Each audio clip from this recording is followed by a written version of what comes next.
প্রশ্নোত্তর talk show. আজকে একটু ভিন্ন ধর্মী প্রশ্নোত্তর টক শো আমরা করব। সামনে আসছে রাধা অষ্টমী মহা মহোৎসব। এই রাধা অষ্টমী সম্পর্কে অনেকের অনেক কিছু জানার রয়েছে। রাধা অষ্টমী ব্রতটা কি, কটা পর্যন্ত উপবাস করব, রাধা তত্ত্বটা কি, এই রাধারানী কে, কেন কৃষ্ণ রাধারানীকে বিয়ে করেননি, বিভিন্ন তত্ত্ব। ভক্তিবিনোদ ঠাকুর বলেছেন যে রাধা ভজনে যদি রতি নাই বেলা, কৃষ্ণ ভজন তব অকারণে গেলা। রাধারানীর ভজন না করলে কৃষ্ণ ভজন সম্পূর্ণ হয় না। তো কৃষ্ণ জন্মাষ্টমী সম্বন্ধে আমরা শুনেছি এক সপ্তাহ ধরে কথা। এই রাধা তত্ত্ব অত্যন্ত গূঢ় তত্ত্ব, ভাগবতমেও খুঁজে পাওয়া যায় না। তো রাধারানীর সম্বন্ধে বিভিন্ন বিষয়ে জানতে আমরা গৌড়ীয় বৈষ্ণব মহাপ্রভু এই রাধা ভাব জগতে প্রচার করার জন্য এসেছিলেন। এই রাধারানীর সম্বন্ধে গৌড়ীয় বৈষ্ণবদের জানা অত্যন্ত জরুরি। সেই সম্বন্ধে আমাদের পরম সৌভাগ্য, আমরা দুদিন এই রাধা তত্ত্ব নিয়ে আমরা বিভিন্ন বিষয় শুনব। আমার কাছে যে সমস্ত প্রশ্ন রয়েছে মহারাজকে জিজ্ঞেস করব। আমাদের সঙ্গে দুদিন থাকবেন আমাদের সকলের শ্রদ্ধেয় পূজনীয় শ্রী শ্রীমৎ ভক্তি পুরুষোত্তম স্বামী মহারাজ, যিনি রাধারানীর এই বিষয়টি বিভিন্ন বৈদিক শাস্ত্র থেকে সংগ্রহ করে তিনি রাধারানীর লীলার উপরে একটা গ্রন্থ সংকলন করেছেন। আমরা তার কাছ থেকে, তার শ্রীমুখ থেকে এই রাধা তত্ত্ব বিষয়টি জেনে নেব। আসুন আমরা শুরু করি আজকে রবিবাসরী টক শো রাধা তত্ত্ব সম্বন্ধে বিষয়ে বিভিন্ন বিষয় জানতে। তো হরে কৃষ্ণ, সঙ্গে থাকুন। পুরো 1 ঘন্টা ধরে আমরা রাধা তত্ত্ব আলোচনা করব। আমি চলে যাচ্ছি মহারাজের কাছে। মহারাজ, আমাদের এই ভাগবত রস মাধুরী ক্লাসে বিভিন্ন ভক্ত তারা এই রাধা অষ্টমী সম্পর্কে, রাধা রানী সম্পর্কে অনেক বিষয় জানতে চান। তো আমিও অনেক বিষয় জানি না, তো কৃপা করে এসছেন আপনি মহারাজ। তো মহারাজ, এই রাধা তত্ত্ব, রাধা রানী কে, তিনি কিভাবে জগতে আবির্ভূত হলেন, যদি একটু কৃপা করে বলেন। রাধা রানী কে, প্রথম প্রশ্ন মহারাজ আপনার কাছে। তো পরশু আমরা রাধাষ্টমী পালন করব। তো জন্মাষ্টমীর আগে, নৃসিংহ চতুর্দশী আগে আমরা 4-5 দিন কথা করতাম। এইবার আমরা মাত্র 2 দিন সুযোগ পেয়েছি, সন্ধ্যার সময় কথা হবে আজকার কালকে।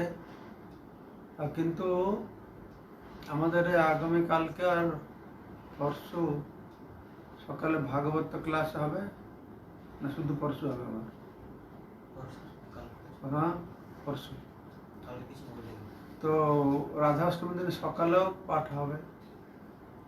তো আমি কি করব, আজকে এবং কালকে রাত্রে যেগুলো বলবো সেগুলো বাদ দিয়ে পরশু নতুন কথা বলবো।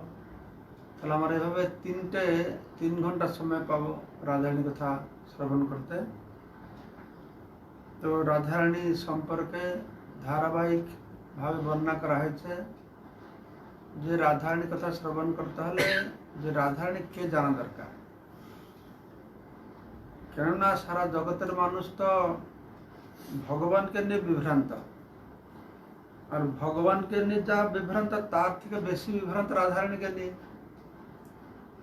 আর বিভ্রান্ত হওয়াটা ঠিকও, কিন্তু ভগবত সম্বন্ধীয় বস্তুগুলো বলা হচ্ছে বড় বড় মুনি ঋষি দেবতারা পর্যন্ত তারাও মোহিত হয়ে যায়। ভগবান কথা কে বুঝতে পারে, যাকে ভগবান বুঝাবে সেই ভগবানের তত্ত্ব কথা বুঝতে পারবে। সবাই তো বুঝতে পারবে না।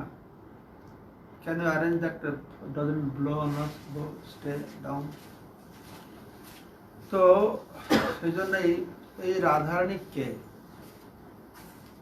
তো রাধারানী সম্পর্কে যখন কৃষ্ণলীলা আমরা শ্রবণ করি, অনেকের মনের মধ্যে তৎক্ষণাৎ একটা সাধারণ পুরুষ স্ত্রী ছেলে মেয়ের সম্পর্ক মতন প্রতীয়মান হয়। তো ভগবানের ব্রজবাসীদের সঙ্গে, ব্রজগোপিকাদের সঙ্গে, তার সখাদের সঙ্গে চিন্ময় লীলাবিলাস, তার দিব্য বলা হচ্ছে ভগবানের জন্মকর্ম দিব্য। দিব্য মানে কি? দিব্য মানে হচ্ছে ত্রিগুণাতীত। আমাদের কার্যকলাপগুলি প্রকৃতির তিনটে গুণের প্রভাবের দ্বারা সংগঠিত হয়, কিন্তু ভগবানের কার্যকলাপগুলো প্রকৃতির তিনটে গুণের ঊর্ধ্বে, যোগময় তাকে সংগঠিত করায়। তো সে কথা প্রভুপাদ বলছেন যে শ্রীমতী রাধারানী তত্ত্ব, শ্রীমতী দুই অপ্রাকৃত তত্ত্ব, শ্রীমতী রাধারানী আর কৃষ্ণ জড়বাদীদের কাছে সম্পূর্ণ অজ্ঞাত, সাধারণ ভৌতিকবাদীরা বুঝতে পারবে না। তো এখানে স্বরূপ দামোদর কর্তা থেকে বর্ণাকের বলেছেন যে শ্রীমতী রাধারানী আর কৃষ্ণ এই দুটো কিভাবে খুব রহস্যময় তত্ত্ব, জানা তো সহজ নয়। তো রাধারানী একজন খুব সাধারণ নারী নন। যখন রাধা কৃষ্ণের লীলা শ্রবণ করে মানুষের মনে তৎক্ষণাৎ সাধারণ ছেলে মেয়ে স্ত্রী পুরুষের ভাবটা আরোপ করে। প্রথম কাজ হচ্ছে সেই ভাবটা আমাদের আরোপ করা যুক্তিযুক্ত নয়, অপরাধমূলক। তিনি কোনো সাধারণ নারী নন, তিনি কোনো অসাধারণ নারীও নন, তিনি কোনো দেবী নন, তিনি হচ্ছেন ভগবান থেকে অভিন্ন। রাধারানীকে জানতে হলে তারকে তো তার মতন জানলে হবে, আমার মন মানিত রাধারানী ব্যাখ্যা করলে হবে না। তো রাধারানী হচ্ছেন ভগবান থেকে অভিন্ন। ভগবানের হ্লাদিনী শক্তি, তার আনন্দদায়িনী শক্তি। বলছে রাধা কৃষ্ণ প্রণয় বিকৃতির হ্লাদিনী শক্তির অস্মাৎ। রাধারানী হচ্ছে কৃষ্ণ প্রেমের বিকার। তো কৃষ্ণ প্রেমের মূর্ত বিগ্রহ হচ্ছেন শ্রীমতী রাধারানী। শ্রীমতী রাধারানী প্রকট হয়েছেন কৃষ্ণ থেকেই। কৃষ্ণ জগতে সবকিছু কৃষ্ণ থেকে প্রকট হয়েছে। কৃষ্ণ ইচ্ছা করছেন আমি আনন্দ করব, তার ইচ্ছাতেই সঙ্গে সঙ্গে তার বাম অংশ থেকে রাধারানী প্রকট হয়েছে। আমাদের আনন্দ করতে ইচ্ছা হলে আমরা অপরের উপরে নির্ভর করি, কিন্তু পরম ব্রহ্ম পরম সত্য অপরের উপরে নির্ভর করে না। তিনি স্বয়ং নিজের শরীর থেকেই তার আনন্দদায়িনী শক্তির মূর্ত রূপ প্রকাশ হয়েছেন। সে আনন্দদায়িনী শক্তি যে ভগবানের মধ্যে অমূর্ত অবস্থায় থাকে, তো সে রাধারানীর রূপে প্রকট হয়েছেন। তো এইভাবে সে ভগবান থেকে রাধারানী হচ্ছেন অভিন্ন। তাই রাধারানীর সঙ্গে ভগবানের লীলাবিলাস হচ্ছে। এই হচ্ছে রাধারানীর স্বরূপ। রাধারানী ভগবানের আনন্দদায়িনী শক্তি। আমি সংক্ষেপে এইটুকু বললাম যে রাধা কৃষ্ণ এক আত্মা, দুই দেহধারী, অনন্য বিলাসে রস আস্বাদন করে।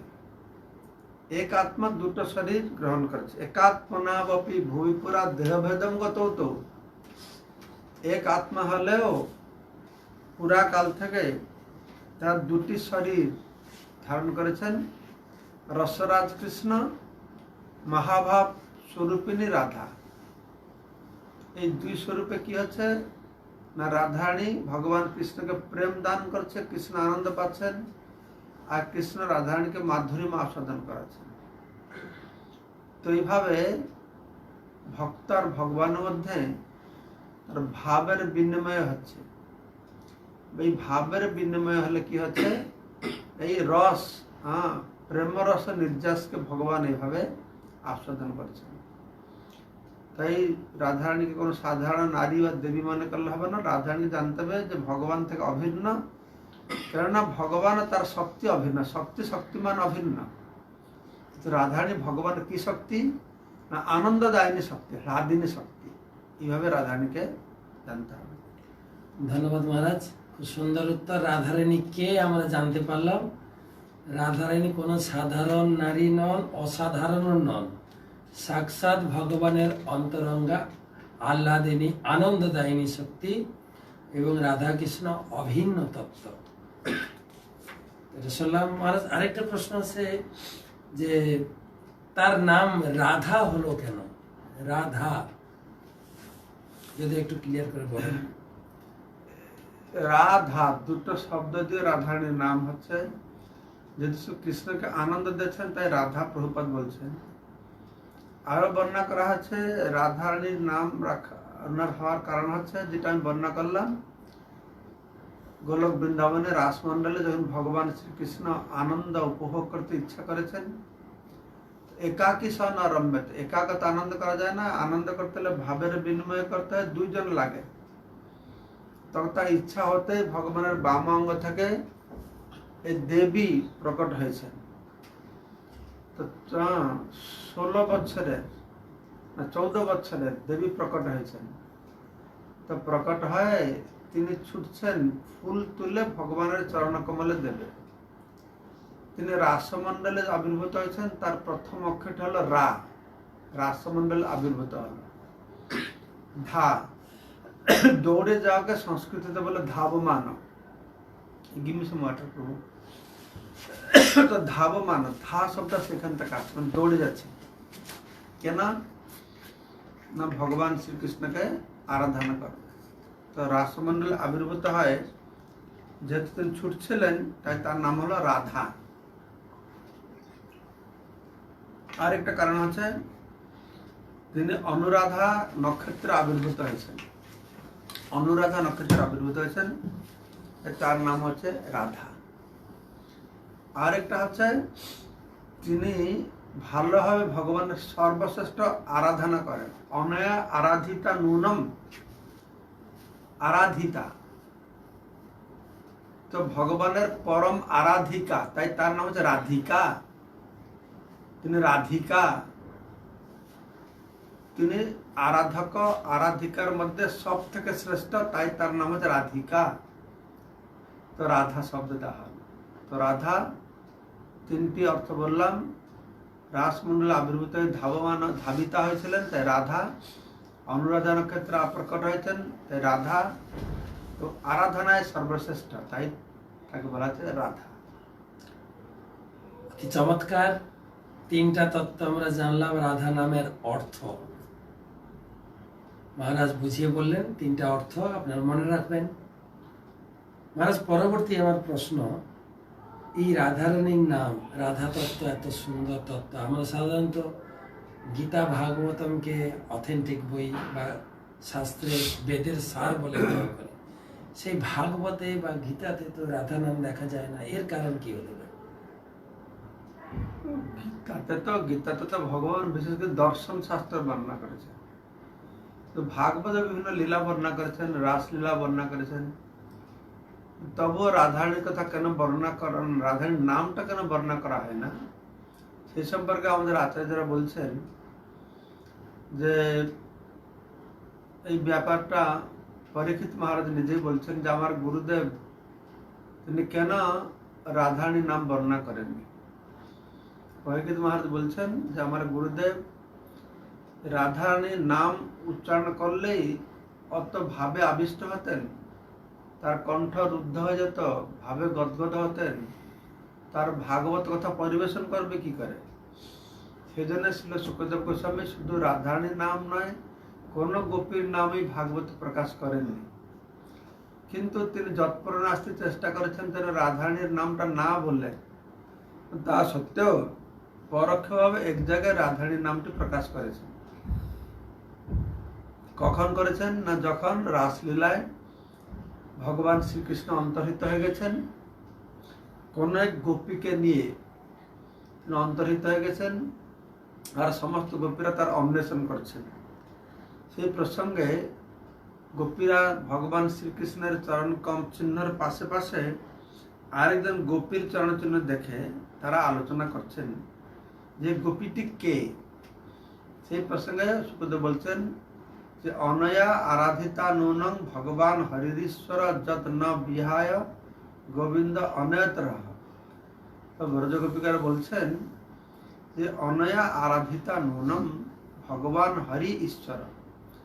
অবশ্যই এই গোপী তিনি ভগবান ঈশ্বর হরি শ্রীকৃষ্ণকে অত প্রচণ্ডভাবে তীব্রভাবে প্রখরভাবে আরাধনা করেছেন, যার ফলে আমাদের সবকে পরিত্যাগ করে তো ভগবান কৃষ্ণ একমাত্র তার সেবা গ্রহণ করতে অনয়ত রহ স্থানে, নির্জন স্থানে তাকে নিয়ে গেছেন।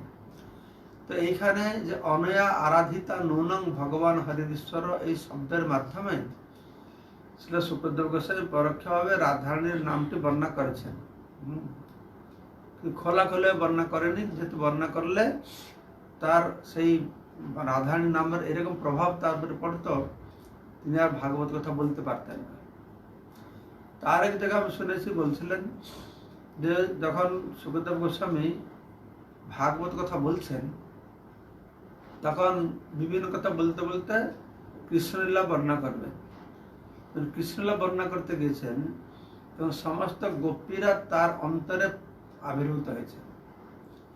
তাকে অনুনয় বিনয় বলছেন, হে শুকদেব, তুমি আমাদের সঙ্গে ভগবান কৃষ্ণের অন্তরঙ্গ লীলা এখানে বর্ণনা করবে না, কেননা এখানে অনেক কর্মকাণ্ডী, জ্ঞানী, যোগী, মুনি, ঋষি, গুরুজনরা বসে আছে।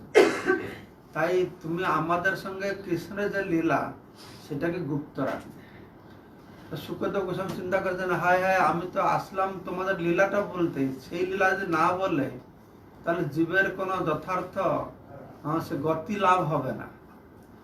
জীবের যথার্থ সদ্গতি প্রাপ্ত করাবার জন্য তোমাদের সঙ্গে তোমাদের ভগবান শ্রীকৃষ্ণের প্রতি যে অনাবিল প্রেম, সেই প্রেম লীলা বর্ণনা করতে এসেছি, তাকে যদি না বলি তাহলে হবেটা কি? তাহলে তখন তারা বলেছে, ঠিক আছে, তুমি যদি আমাদের সঙ্গে ভগবান লীলা বর্ণনা করতে চাও বর্ণনা করো, কিন্তু আমাদের নামটা যেন বলবে না। ও এই হচ্ছে আরেকটা কারণ, যে কারণে কি হয়েছে না, ভগবান শ্রীমদ ভাগবত কোন গোপীদের নাম বর্ণনা করা হয় না, কিন্তু ভগবান কৃষ্ণ লীলায় যারা যারা ছিলেন তারা সব গৌর লীলায় প্রকট হয়েছেন। প্রকট হয়ে এই রহস্য সমস্ত উদ্ঘাটিত করা হয়েছে। যদিও ভাগবতে এটাকে সুস্পষ্ট শুকদেব গোস্বামী বর্ণনা করেননি, তবুও অন্য শাস্ত্রে পুরাণে রাধারানী সম্পর্কে বহুত কিছু বর্ণনা করা হয়েছে। এক জায়গায় বর্ণনা করা হচ্ছে, দেখো, শাস্ত্রে সবসময় সব কিছু আছে, রাধারানীর বিষয়ে বর্ণনা করা হয়েছে, কিন্তু একটা কথা মনে রাখবেন, শাস্ত্র পড়ে মানুষ সব বুঝে না।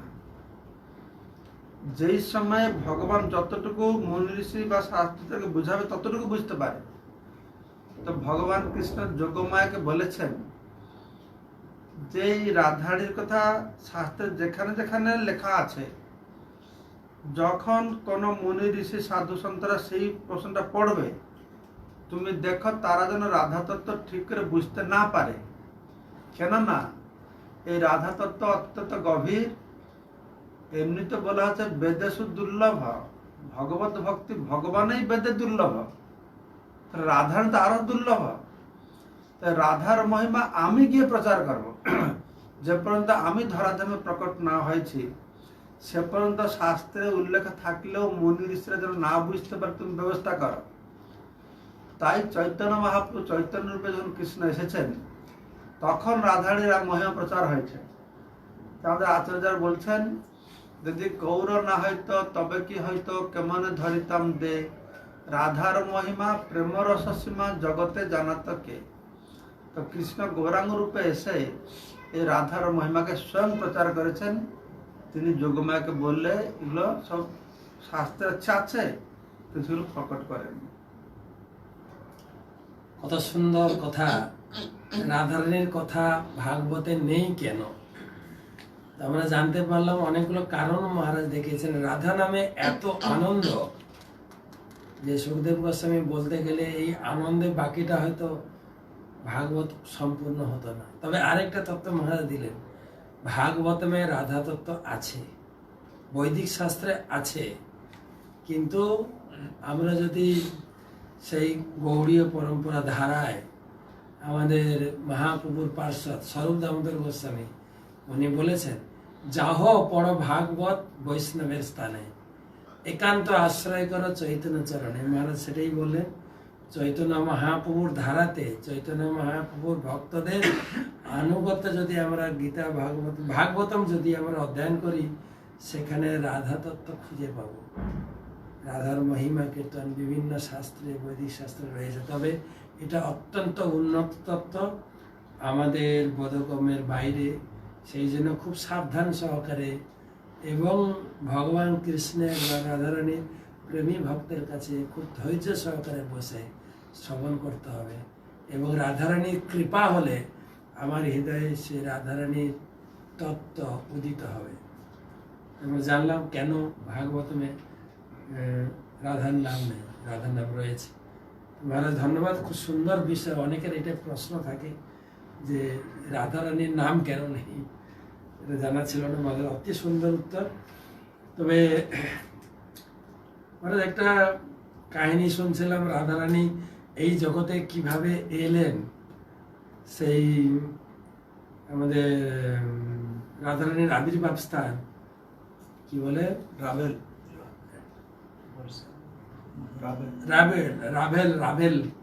রাভেলে কিভাবে বৃষভানু মহারাজ সেই রাধারানীকে প্রাপ্ত হলেন, তার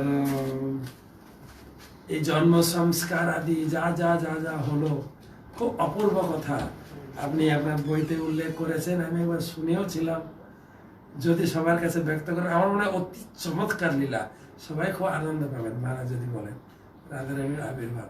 তো রাধারানীর আবির্ভাব সম্পর্কে বিভিন্ন কল্পে বিভিন্নভাবে আবির্ভূত হয়েছেন, সেটা আপনারা পড়বেন। আমি একটা আবির্ভাব কথা বলছি। দেখুন, একবার সূর্য ভগবান, তিনি তার খুব ইচ্ছা হয়েছে, ভগবান হরিভজন করেছেন, ভগবান হচ্ছে প্রার্থনা করেছেন যে আমি যেন গোলকেশ্বরী রাধারানীকে আমার কন্যা রূপে প্রাপ্ত হয়, তার বাসনা হয়েছে। সেই সূর্য ভগবান, সূর্যকে আরেকটি নাম হলে ভানু, তার জানেন তার নাম হচ্ছে ভানু। এই সূর্য ভগবান এই রাভেলতে একজন গোপ ছিলেন, মহাভানু তার নাম, মহাভানু। তো মহাভানুর 5 পুত্র ছিলেন, চন্দ্রভানু, বৃষভানু, সত্যভানু এরকম করে, আর সুভানু এরকম করে।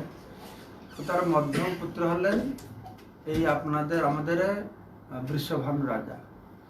তো বৃষভানু রাজা কীর্তিদা দেবীকে বিবাহ করেছিলেন। মুখরার আরো কন্যা আছেন কীর্তিদা দেবী।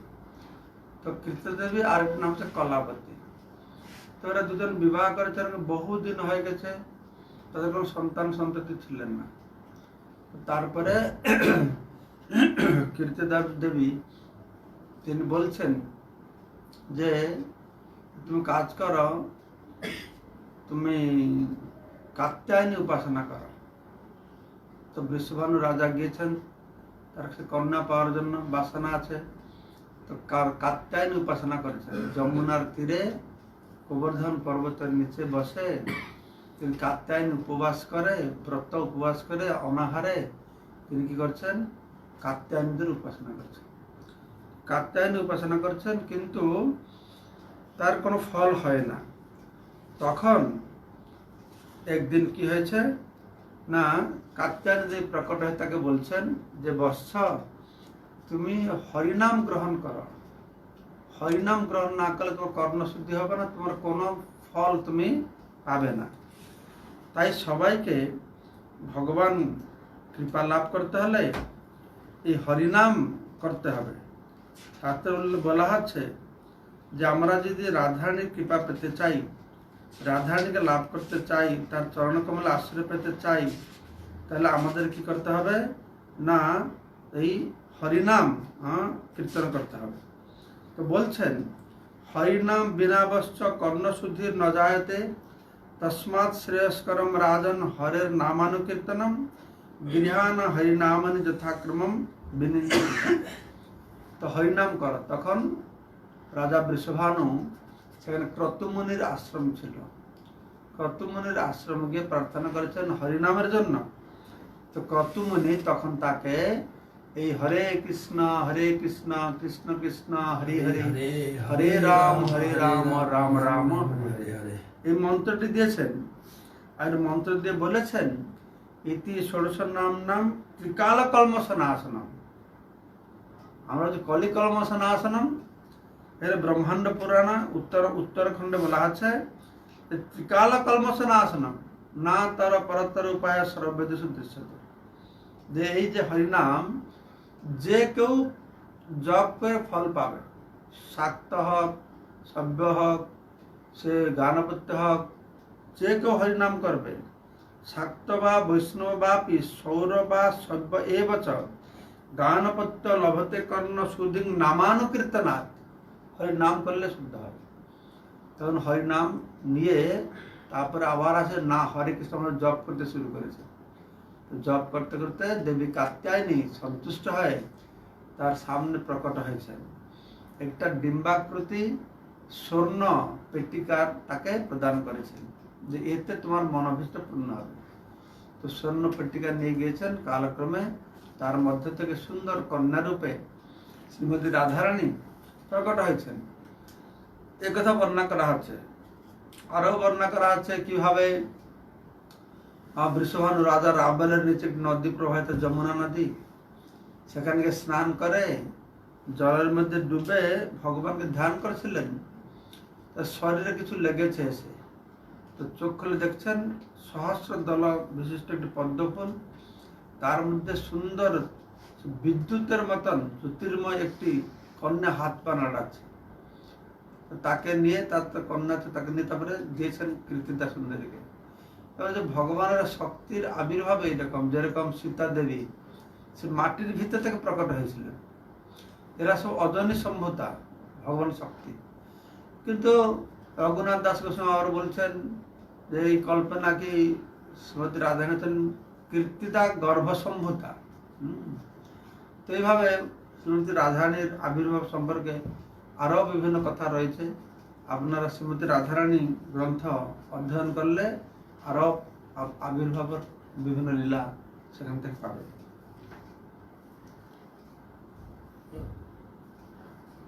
মহারাজ, এই তারপরে আমি শুনছিলাম যে রাধারানীকে নিয়ে সেই যে জন্ম মহোৎসব হচ্ছিল, সেখান থেকে সে কি বলে এক দৈব শক্তি তুলে নিয়ে চলে গেল। তারপরে সেটা লম্বা কাহিনী আছে, সেটা কি বলবো না কালকে। সেটা রাধারানী আবির্ভাব সম্পর্কে ঠিক আছে, কালকে বলি, সেটা ক্লাসে বলবো। একটা বর্ণনা করা হয়েছে কোন কল্পে। যাই হোক, রাধারানী চন্দ্রাবলী তারা বিন্ধ্য পর্বতের কন্যা রূপে প্রকট হয়েছিলেন। তারপরে কিভাবে তারা ব্রজে আসলো সেই লীলা এটা ললিত মাধব গ্রন্থে ছিল রূপ গোস্বামী বর্ণনা করেছেন। রাধারানী গ্রন্থে সেটাও লেখা আছে। ঠিক আছে, একটু লম্বা স্টোরি আছে, পরে বলবো। খুব সুন্দর স্টোরি, কিভাবে এই রাধারানীকে তুলে নিয়ে গেলেন, কিভাবে পদ্মের উপরে আবির্ভূত হলেন, অত্যন্ত চমৎকার। সে বইটা পড়লে আমরা জানতে পারবো। তবে আরেকটা প্রশ্ন আমি মহারাজ আপনার কাছে রাখি। বেদ, পুরাণ, উপনিষদে এই রাধারানীর নাম কিভাবে প্রসিদ্ধ হয়েছে যদি একটু বলেন। অনেক বলে যে বেদ উপনিষদে রাধারানীর নাম কোথায় কেন নেই। দেখুন, বেদে যা বর্ণনা করা হয়েছে, উপনিষদে যা বর্ণনা করা হয়েছে, বেদেতে তো কর্মকাণ্ড, বেদে 96% কর্মকাণ্ড, 4% জ্ঞানকাণ্ড। বেদে ভক্তি অত সুষ্ঠুভাবে প্রকাশিত হয়ে বর্ণনা করা হয় না। মানুষকে ঠিক লাইনে আনার জন্য কর্মকাণ্ড করে মানুষ অহিক সুখ পাবে, সেজন্যই ব্যবস্থা হয়েছে। ভক্তিটাকে গুপ্তভাবে রাখা হয়েছে। আর ভক্তিকে গুপ্তভাবে রাখা হয়েছে, তাহলে রাধারানী তো আরো গুপ্ত, রাধা তো আরো গুপ্ত। কিন্তু তা সত্ত্বেও শ্রুতি শাস্ত্রে বর্ণনা করা হয়েছে। আমি কয়েকটি শ্লোক আপনাদেরকে তুলে ধরব। যেখানে অথর্ব বেদে এখানে ঋক, সাম, অথর্ব বেদের বিভিন্ন শ্লোকের কথা বর্ণনা করা হয়েছে, যেখানে বলা হয়েছে যে স্তোত্রম রাধানাম পরে গির্বহি বীর যস্যতে। হে বীর রাধানাথ, তোমার মহিমা বিভূতিবাচক এই স্তোত্রগুলি সবই সত্য ও প্রিয় হও। তো এখানে বেদে, বিভিন্ন বেদে এই রাধার নাম বর্ণনা করা হলো। উপনিষদ, ছান্দজ্ঞ উপনিষদে বর্ণনা করা আছে, শ্যামা চ চাবলম প্রপদ্যে স বলা চ শ্যামং প্রপদ্যে। আমি শ্যাম হতে সবলকে অর্থাৎ রাধা সকল বিলাসের যে উৎস প্রাপ্ত হয়, রাধা থেকে শ্যাম কৃষ্ণকে প্রাপ্ত হয়। আর এখানে বলা হয়েছে দুই পার্শ্বে চন্দ্রাবলী রাধিকা, তার দুই পার্শ্বে চন্দ্রাবলী আর রাধিকা বিরাজমান রয়েছেন। এবং এ কথা বলা হচ্ছে যে তস্য আদ্যা প্রকৃতি রাধিকা নিত্যা নির্গুণা যশাংশে দুর্গাদিকা শক্তয়, লক্ষ্মী দুর্গাদিকা শক্তয়।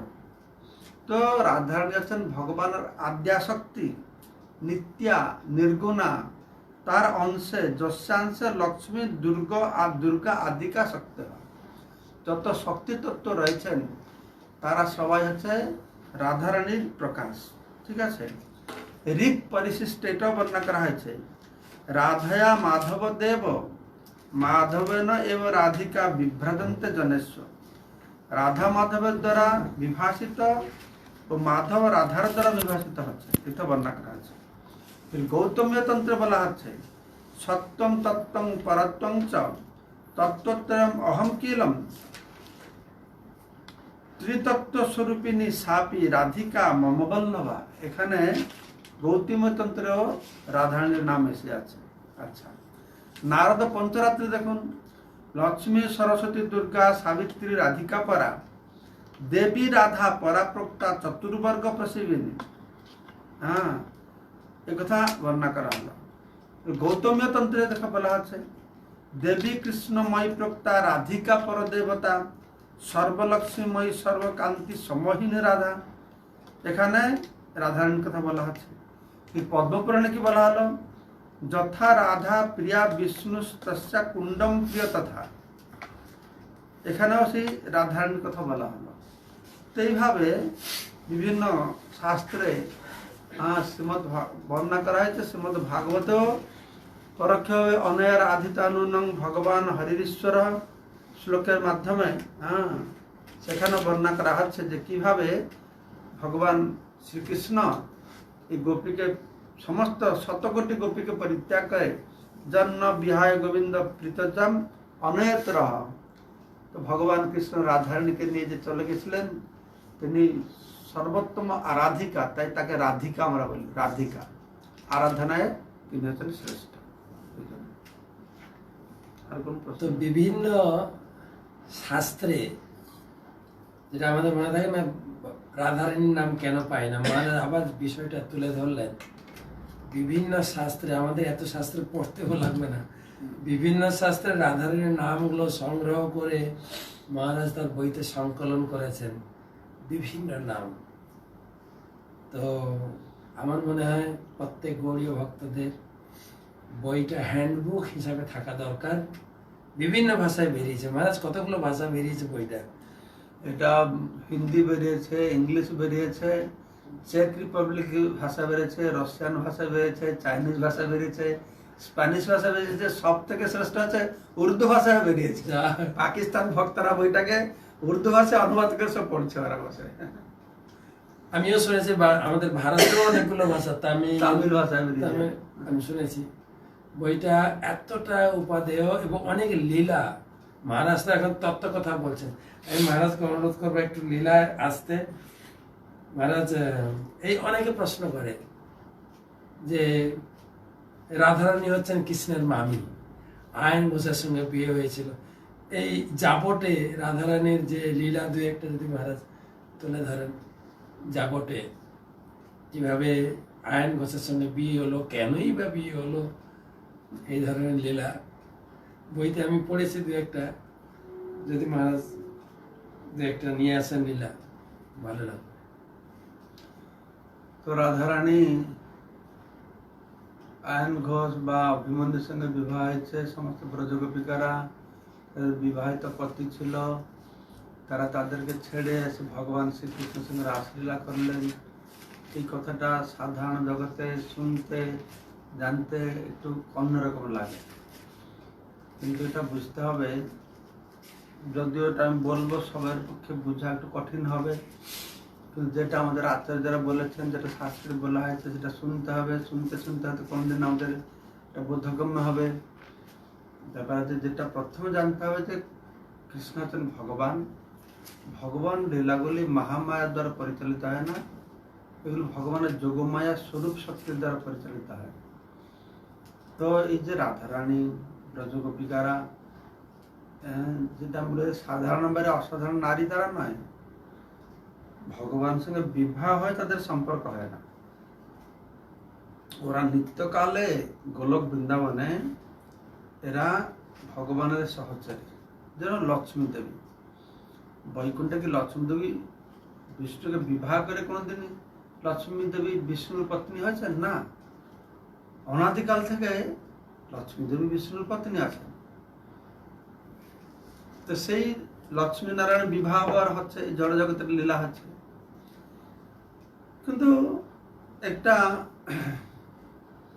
এই যে রাধারানী গোপীরা, তাদের স্বামী রয়েছে, তাদেরকে ছেড়ে কৃষ্ণের কাছে যাচ্ছেন। আসলে কৃষ্ণ তাদের নিত্য স্বামী। কৃষ্ণের প্রতি তাদের ভালোবাসা, প্রেম খুব গভীর। কিন্তু সেই প্রেমকে আরো ঘনীভূত করবার জন্য যোগমায় এই ব্যবস্থাটা করে। কি ব্যবস্থা করে না, তাদেরকে একটা লোক দেখানো বিবাহের ব্যবস্থা করে। এই বিবাহটা আসলে কি হবে না, বিবাহ বন্ধন হলো, তো প্রেমটা যখন আরো গাঢ় হবে, এই বন্ধনকে কেটে সে ভগবান কাছে যাবে। একজনের সঙ্গে বিবাহ হয়েছে, অনেক সামাজিক পারিবারিক বাধা বিঘ্ন থাকবে, সেই বাধা বিঘ্নকে অতিক্রম করে ভগবান কাছে যাবে। তাতে কি হবে না, ভগবান প্রতি ভালোবাসা, প্রেমটা আরো গাঢ় ঘনীভূত হবে। তো সেই জন্য যোগমায়া এই লীলা সংগঠিত করে থাকে। ভগবান লীলাটা যোগমায়া সংগঠিত হয়ে থাকে। তাই যোগমায়া কি করেছেন, এই সমস্ত গোপ বালকদের সঙ্গে লোক দেখানো বিবাহ করেছেন। আর আরেকটা দেখতে হবে, যত গোপীরা আসছেন, তারপরে এরা তো সব ভগবত ধাম থেকে এসেছেন। এই গোপীরা রাধারানী ভগবানের নিত্য সহচরী, কিন্তু এই ভৌমলীলাতে যোগ্যময় ওদের জানতে দেয় না, কৃষ্ণকেও জানতে দেয় না, আর রাধারানীকেও জানতে দেয় না। তো জানতে দেবে, তার লীলারস আস্বাদন করবে কি করে?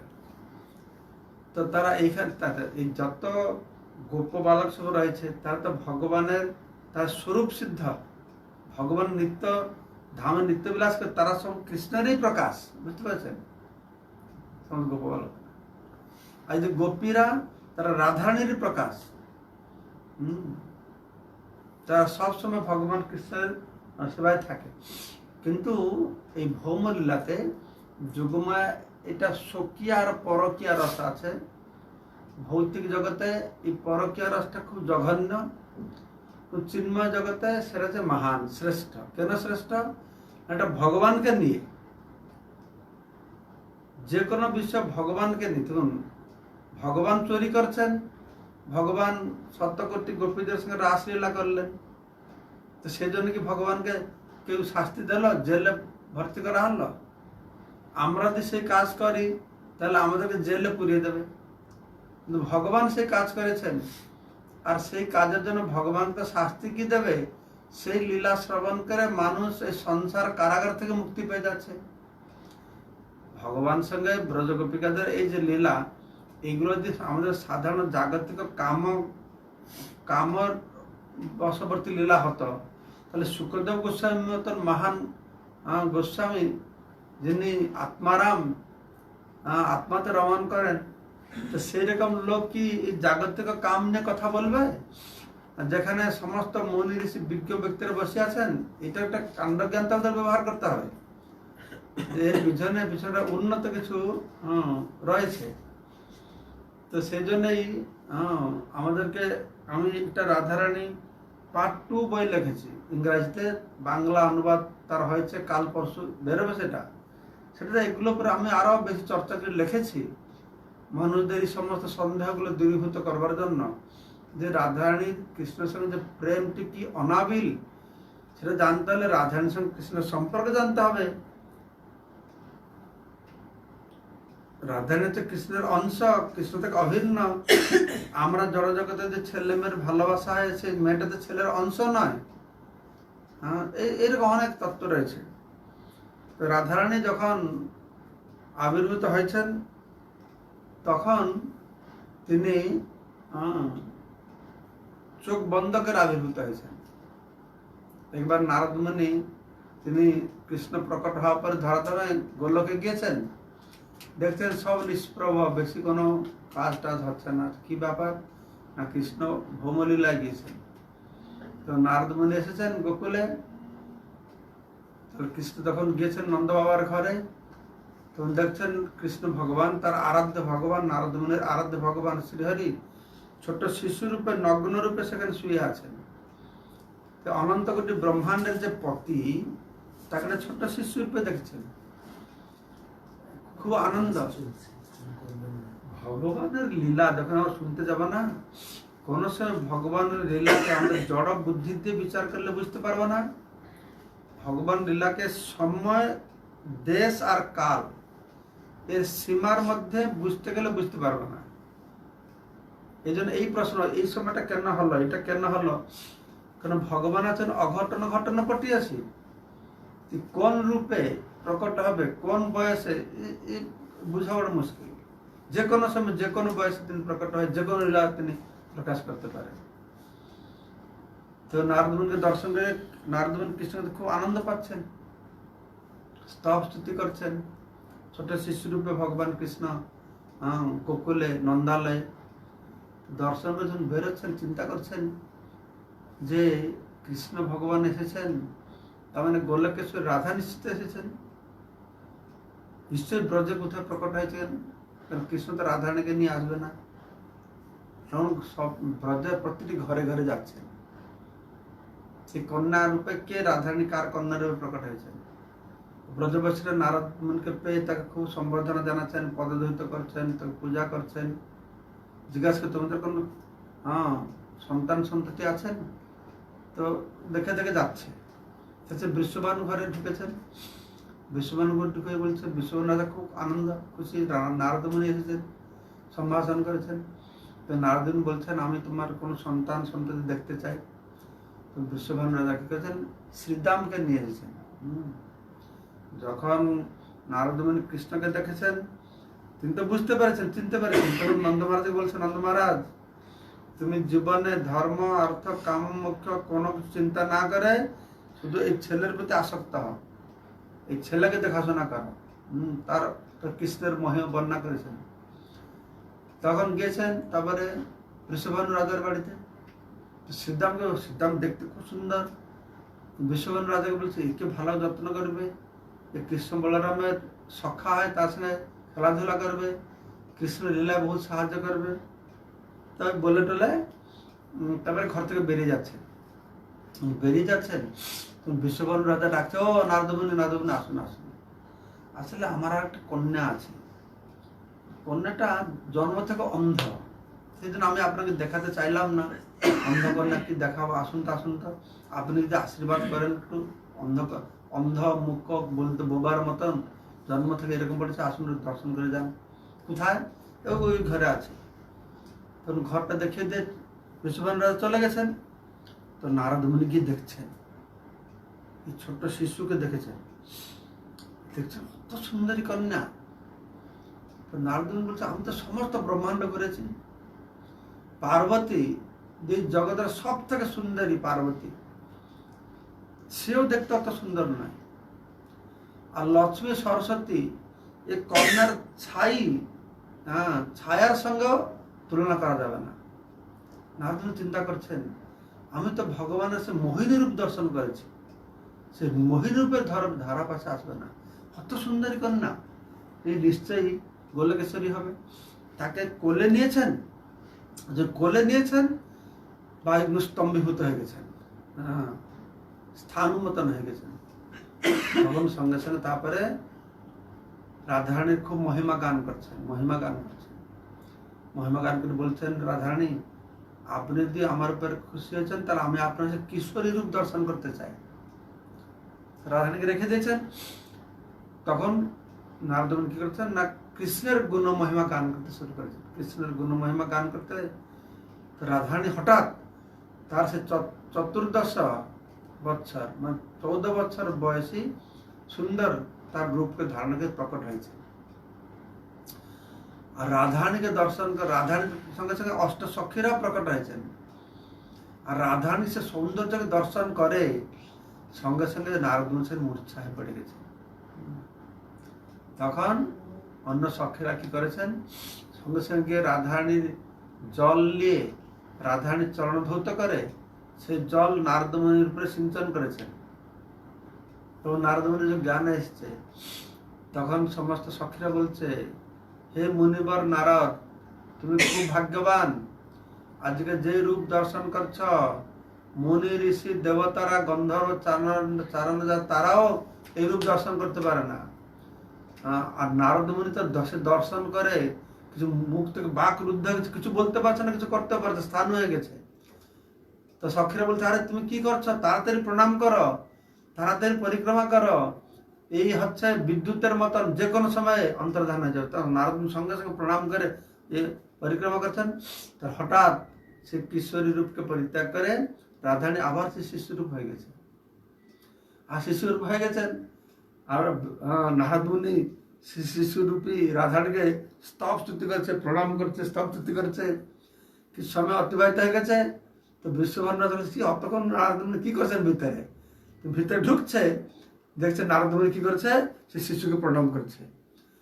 তখন বিশ্বভানু রাজা চিন্তা, আরে নারদ মুনি আপনি কি করছেন, আবার মেয়েকে প্রণাম করছেন। বিশ্বভানু ডেকেছে নারদ মুনি আশীর্বাদ দেওয়ার জন্য। নারদ মুনি আশীর্বাদ দেবে কি, এই শিশু থেকে আশীর্বাদ নিচ্ছে। তো নারদ মুনি কিছু না বলে, পরে বুঝবে কি বলে চুপ করে ঘর থেকে বেরিয়ে চলে গেছেন। তো যখন রাধারানী প্রকট হয়েছেন, এই অন্ধ হয়ে প্রকট হয়েছিলেন। জন্ম থেকে তিনি এক চোখ বন্ধ করেছিলেন। এই চোখটা বন্ধ করে কেন জন্ম হয়েছেন সেই সম্পর্কে গর্গ সংহিতা বর্ণনা করা হচ্ছে যে যখন পৃথিবীর অবস্থা খুব খারাপ, তো একবার ব্রহ্মা আর শিব দেবতাদেরকে নিয়ে গোলক বৃন্দাবনে গিয়েছেন। তো সেখানে কৃষ্ণকে খবর দিয়েছেন পৃথিবীর অবস্থা খারাপ। তো কৃষ্ণ প্রস্তুত হচ্ছেন, আসবেন পৃথিবীতে। তো তখন রাধারানী শুনতে পেরেছেন কৃষ্ণ আসবেন। তো রাধারানী বলছে, আরে আপনি চলে যাবেন, আমি কি করে থাকবো এখানে। তো কৃষ্ণ বলছে, না আমি তোমাকেও নিয়ে যাবো, এটা গর্গ সংহিতা বর্ণনা করা হচ্ছে, তোমাকে নিয়ে যাবো। রাধা বলছে, না না না না আমি সেখানে যাবো না। না কেন, আমি যাবো তুমি যাবে না, কেন যাবে না? না সেখানে বৃন্দাবন নেই, যমুনা নেই, গোবর্ধন নেই। মানে কৃষ্ণ থাকলেও যদি বৃন্দাবন না থাকে তাহলে ব্রজবাসীদের কোনো কাজের কাজ নাই। কৃষ্ণ আসলে দ্বারক থেকে ফিরে কুরুক্ষেত্রে দর্শন করছে কৃষ্ণকে, তবু আনন্দ নেই। না, তোমাকে বৃন্দাবনে যেতে হবে, বৃন্দাবনে তোমাকে আমাদের পেতে হবে। তোর কৃষ্ণ নানা কোনো চিন্তা না, আমি সব নিয়ে যাবো এখান থেকে।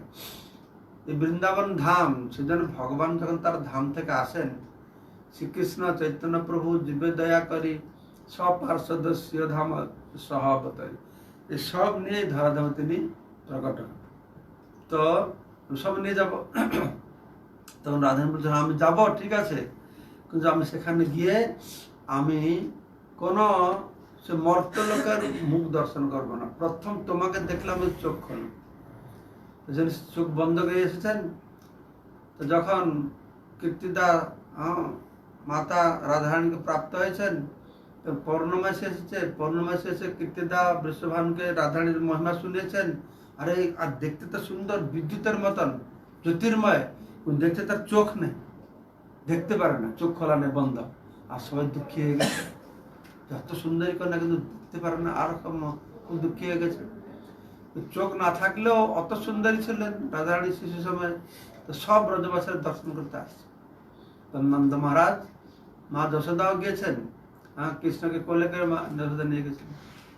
তখন বিশ্বভানু রাজা, নন্দ মহারাজ বিশ্বভানু রাজাকে আলিঙ্গন করছেন, মা যশোদা কীর্তনকে আলিঙ্গন করছেন। সবাই বসে এই বিষয়ে আলোচনা হচ্ছে যে কিভাবে তো সুন্দরী কন্যা হলো কিন্তু অন্ধ, দেখতে পারবে না। তো এরকম কথাবার্তা হতে হতে কৃষ্ণ মা যশোদার কোল থেকে নেমে এই ঘরের ভিতরে ছিল রাধারানী। তো সেখানে রাধারানীর দোলনা পড়েছিল, সেখানে হামাগুড়িকে উঠে তো রাধারানীকে স্পর্শ করেছেন। তো রাধারানী স্পর্শ করতে রাধারানী বুঝতে পারছে কৃষ্ণ এসে গেছেন। রাধারানীর প্রতিটি ইন্দ্রিয় তো কৃষ্ণের রূপ, রস, গন্ধ, শব্দ, স্পর্শ সব ভালো বুঝতে পারে। কৃষ্ণের অঙ্গের গন্ধতেই রাধারানী চোখ বন্ধ করলেও বুঝতে পারবে, স্পর্শ কথা দূরে থাকো। তখন সঙ্গে সঙ্গে রাধারানী চোখ বুঝতে পারে কৃষ্ণ এসে গেছেন, চক্ষু উন্মীলন করেছেন।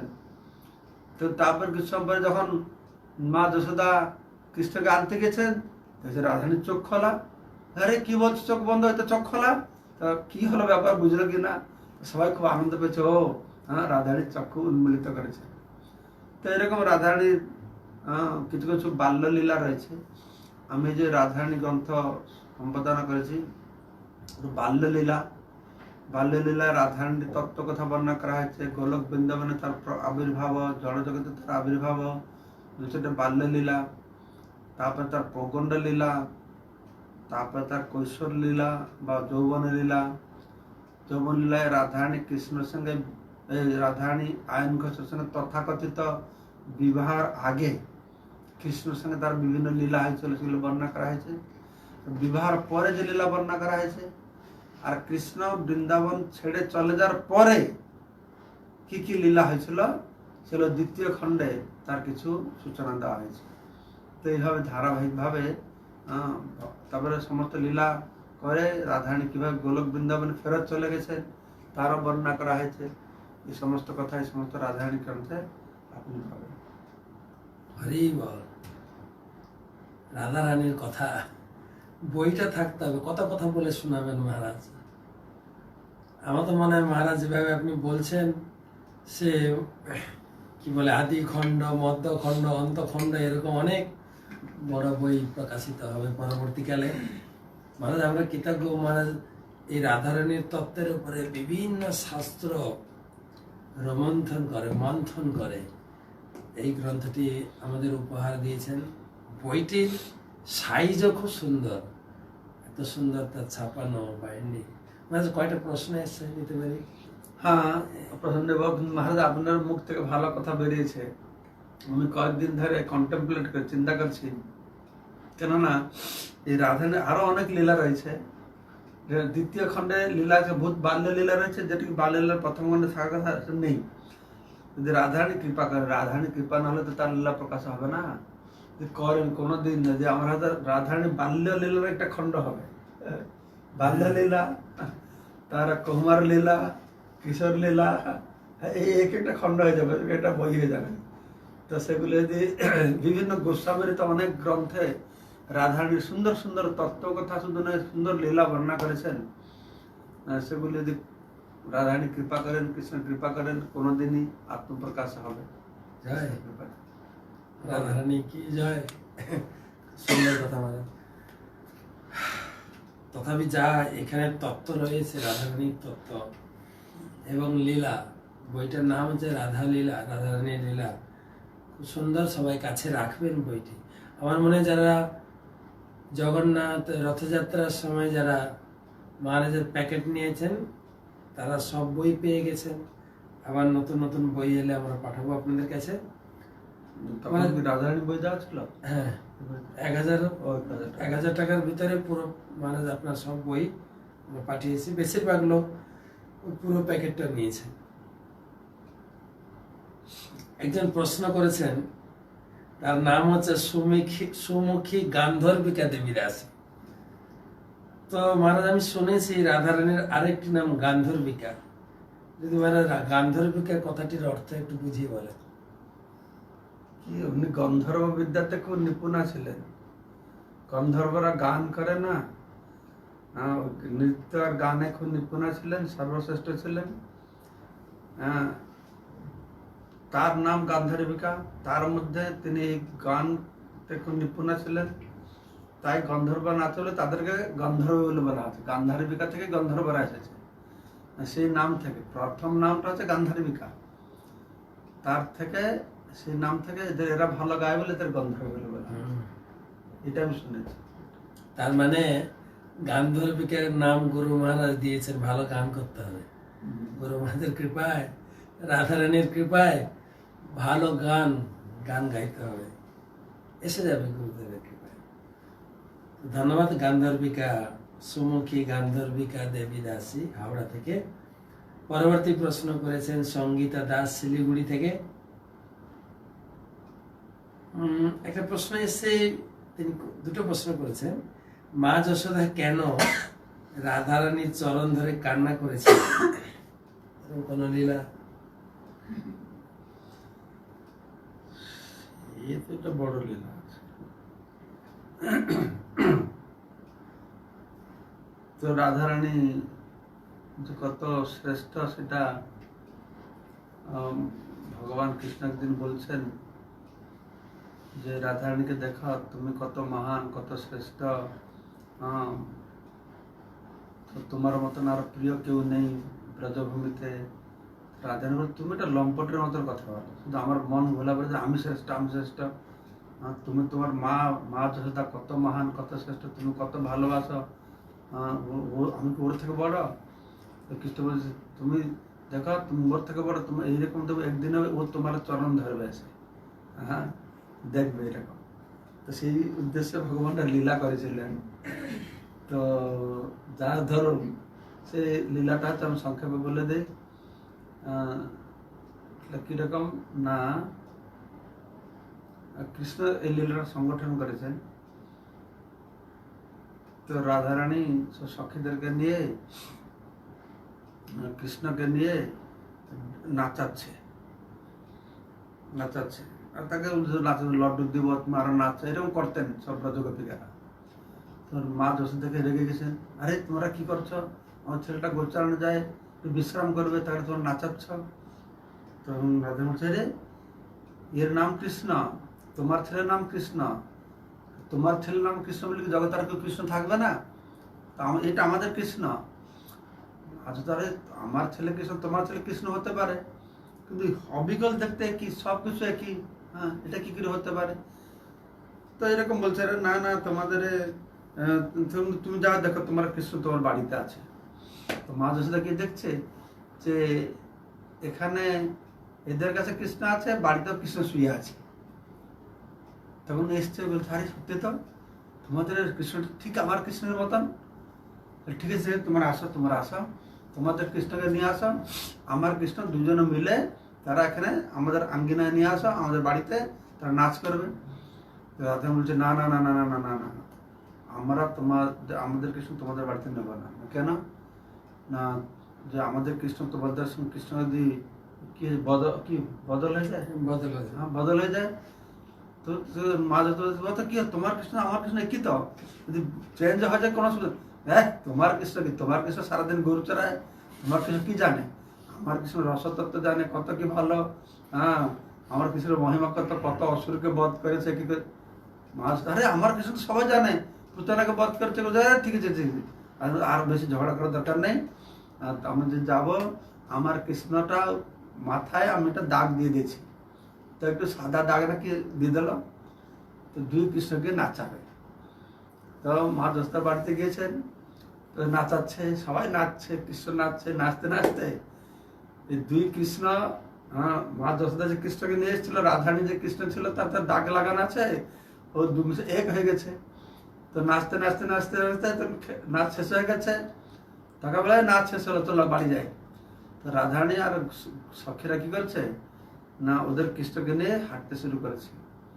তো মা যশোদা বলছে, আরে তোমাদের কৃষ্ণ, আমার কৃষ্ণ কোথায় গেল? তোমার কৃষ্ণ কি, আমরা কি করে জানবো? এই আমাদের কৃষ্ণ আমি দাগ দিয়ে রেখেছি, দেখো এটা তোমার কৃষ্ণ কিন্তু না, এটা আমি নিয়ে চলে যাবো।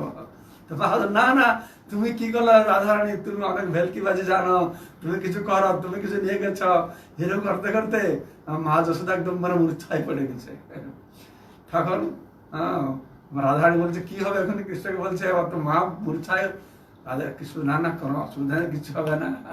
তখন রাধারানী এরকম বলছে, লম্বা স্টোরি আমি হালকা হালকা মনে পড়ছে, এটা বলছি। তখন সেই সময় নাকি রাধারানী মা যশোদা রাধারানীর চরণ তোমার পায়ে পড়ি, তুমি আমার কৃষ্ণকে ফেরত দিয়ে দাও, আমার কৃষ্ণকে ফেরত দিয়ে দাও। রাধারানী বলছেন যে নানা কঞ্চনে তুমি দাও, দেখো তোমার কৃষ্ণ ঘরে শুয়ে আছে, অনেক ড্যান্স করেছে তো ওরা টান ধরে। ধরুন মা যশোদা গিয়েছেন, দেখছেন সত্যি সত্যি তার ঘরে তার কৃষ্ণ শুয়ে আছে। তো এইরকম একটা লীলা হয়েছিল যেখানে ভগবান কৃষ্ণ দেখেছে যে রাধারানী তুমি সবার থেকে শ্রেষ্ঠ, এই লীলাটা দেখাবার জন্য আমার হরে কৃষ্ণ। জয়। আশা করি উত্তর পেয়েছেন আমাদের সঙ্গীতা দাস। পরবর্তী প্রশ্ন মালতী গোপী দেবী দাসী।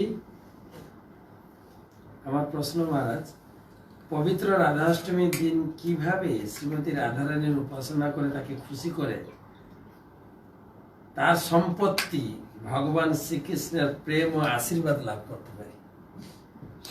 রাধাষ্টমী ব্রত পালনে হয়তো বিধিবিধান কিছু থাকবে পুরাণে, দেখতে হবে, দেখবেন। বলেছে রাধাষ্টমী ব্রত পালন করলে নাকি 1000 একাদশীর ফল পাওয়া যায়। তো আমরা মায়াপুরে যা করি, রাধাষ্টমীতে দুপুর পর্যন্ত ফাস্টিং করি, তারপরে রাধারানীর অভিষেক হয়। রাধারানী তো শক্তি তত্ত্ব, বিষ্ণু তত্ত্ব একাদশী ব্রতের খাবার মতন অনুকল্প করতে হয়। রাধারানী শক্তি তত্ত্ব দুপুর পর্যন্ত করে, তারপর ফিস্ট প্রসাদ হয়। তারপরে বিভিন্ন কালচারাল প্রোগ্রাম থাকে। মোটামুটি রাধারানীর আবির্ভাব তিথি পালনের জন্য আমাদের বেশি করে রাধারানীর লীলা শ্রবণ করতে হবে, বেশি করে হরিনাম করতে হবে। এখানে আমরা শুনলাম শাস্ত্রের বর্ণনা করা হচ্ছে কিভাবে বিশ্বভানু রাজাও এই হরে কৃষ্ণ মহামন্ত্র কীর্তন করে রাধারানীকে পেয়েছেন। তো আমরা যদি রাধারানীর কৃপা পেতে চাই, তাহলে আমরা এই বেশি করে জপ করব। জপ হরে কৃষ্ণ মানে কি, হে রাধারানী আমাকে কৃষ্ণের সেবায় নিযুক্ত করো। তো রাধারানীর কৃপা যদি আমরা পেতে চাই, তাহলে হরে কৃষ্ণ জপ করব, রাধারানীর জন্য বিভিন্ন প্রকারের রান্না করব, কোনো রাধারানীর লীলা শ্রবণ করব, রাধারানী রাধাকৃষ্ণ লীলাকে অনুসরণ করে বিভিন্ন নাটক করব। কোনো না কোনোভাবে আমার জন্য রাধা চেতনা, রাধারানীর কৃষ্ণের প্রতি যে প্রেম ছিল, সেই ভাব নিয়ে আমাদের নিজেকে যদি আমরা সেই দিনটা অতিবাহিত করতে পারি, তাহলে আমাদের রাধাষ্টমী ব্রতটা সফল হবে। ফিস্ট করবেন, বড় ফিস্ট, আমাদের পারলে একটু ডাকবেন। আর আরেকটা প্রশ্ন এসছে আমাদের রণজিৎ মন্ডল, হাসনাবাদ নামহট্টা থেকে কয়েকটা প্রশ্ন করেছেন। যে মূল প্রশ্নটা বোঝা যাচ্ছে যে কি প্রসাদ পাবো মহারাজ, অনুকল্প না ফিস্ট, অন্ন ডাল সবজি? যেটা বললাম, রাধাষ্টমী যেহেতু শক্তি তত্ত্ব, এতে অনুকল্প খেতে হয় না। বিষ্ণু তত্ত্ব আবির্ভাব দিতে অনুকল্প খেতে হয়। আর এখানে দুপুর, যেহেতু রাধারানী দুপুরে প্রকট হয়েছিলেন, দুপুর পর্যন্ত ফাস্টিং করে বিরাট বড় ফিস্ট করবে আর প্রসাদ পাবে। তো মোটামুটি আপনার সব প্রশ্নের উত্তর আপনি পেয়েছেন। উপবাস কটা পর্যন্ত? দুপুর পর্যন্ত। এবং এই প্রশ্নের উত্তর গুরু মহারাজ শনিবার বলেছেন যে, প্রভুপাদ বলেছেন যে অন্ন প্রসাদ, ফিস্ট প্রসাদ পাবেন। তো মোটামুটি আমরা কভার করেছি মহারাজ। তো সবাইকে ধন্যবাদ। কালকে হবে? হ্যাঁ, কৃতজ্ঞতা জানাই। আরও একদিন আছে, একদিন নয়, কালকে তো ক্লাস হবেই। রাধারানী সম্বন্ধে মহারাজ আসবে, এই রাধা তত্ত্ব নিয়ে, রাধারানীর বিভিন্ন লীলা। আপনি রাধারানী সম্বন্ধে কি শুনতে চান লিখে পাঠাবেন। আর রাধাষ্টমীর দিন, তাই রাধাষ্টমীর দিন সকালে মহারাজের ক্লাস আছে বাংলা মন্দিরে, মন্দিরে সকাল 7টা 8টা 6:30। ওই দিনটা কিন্তু ছাড়বেন না। রাধাষ্টমীর দিন সকাল 6:30 ক্লাস মন্দিরে, সেটাও শুনবেন। কিন্তু কালকে আবার আমাদের সঙ্গে থাকুন। রাধাষ্টমী সম্বন্ধে আর কিছু আপনার জানার, আপনি প্রশ্ন পাঠাবেন আমার এই নাম্বারে +91 9434 760 402। এই নাম্বারে রাধারানী সম্পর্কে আপনার প্রশ্ন আপনি পাঠাবেন। আমরা কালকে আবার মহারাজকে অনুরোধ করে নিয়ে আসবো। কালকেও মহারাজ আপনাদের সঙ্গে থাকবেন। এই একই সময়ে সন্ধ্যে 7:30টায় রাধারানীর বিভিন্ন লীলা আমরা শ্রবণ করব। তো একটা ঘোষণা হচ্ছে আমাদের ভাদ্র পূর্ণিমা কবে 20 তারিখে। হ্যাঁ, ভাদ্র পূর্ণিমা 20 তারিখে যে এই সম্পর্কে আপনারা অনেক শুনেছেন। তো ভাদ্র পূর্ণিমার দিন ভাগবত দানের মহিমা শুনেছেন, যে এই সময় নাকি 7 দিন যে ভাগবত কথা সুখদেব গোস্বামী বর্ণনা করেছিলেন, তার অন্তিম দিবস পরীক্ষিত মহারাজ তিনি মোক্ষপ্রাপ্ত হয়েছিলেন। এই দিনে ভাগবত দানের বহু গুণ আছে। তো আমি দেখছিলাম ভগবত গীতা বর্ণনা করা আছে, আমাদের দান তো দিচ্ছি, দান দিতে হলে আমাদের সৎ পাত্রে দান দিতে হবে, যথার্থ সময়ে যথার্থ জায়গায়, এই 3টে বিচার করতে হবে। তো আমি চিন্তা করছিলাম গুরু মহারাজ চাইছেন আমাদের পুরী মন্দিরে যে জগন্নাথের সেবকরা রয়েছেন, প্রতিটি পরিবারে একটি গীতা দেওয়া হবে।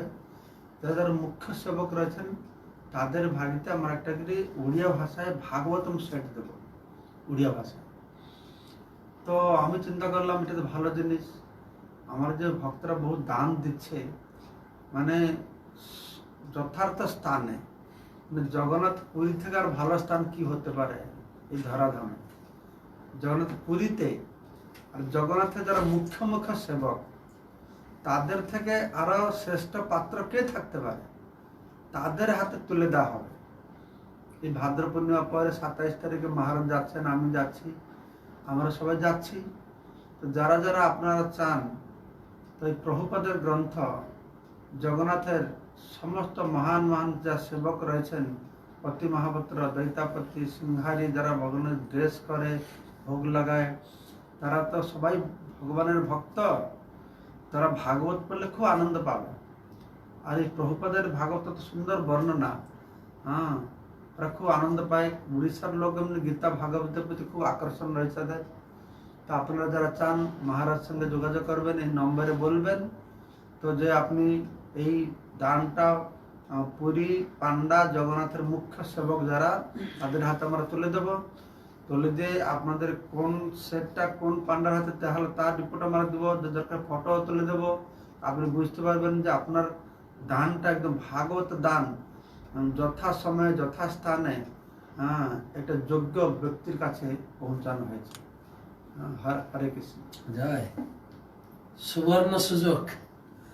এর আগে জন্মাষ্টমী ক্লাসে মহারাজ নিয়েছিলেন আমাদের ট্রাইবেল বিভিন্ন সেন্টারে এক এক সেট ভাগবতের জন্য। আমরা বলেছিলাম 125টা ভাগবতম সেটা আমরা সংগ্রহ করবো, কিছুটা হয়েছে, কিন্তু সেটা এখন স্থগিত রাখছি। এখন মহারাজ যেটা প্রোগ্রাম নিয়েছেন নিজে মুখে বললেন, পুরীতে পান্ডাদের হাতে শ্রীমদ্ ভাগবতম সেট, উড়িয়া ভাষায়, বাংলা ভাষায় এটা 6,500, উড়িয়া ভাষায় একটু বেশি 7,000 টাকা। তো দেখবেন। তো আজকে সেই লিস্ট আমরা মহারাজ নিজে হাতে পান্ডাদেরকে দেবেন, নিজে হাতে।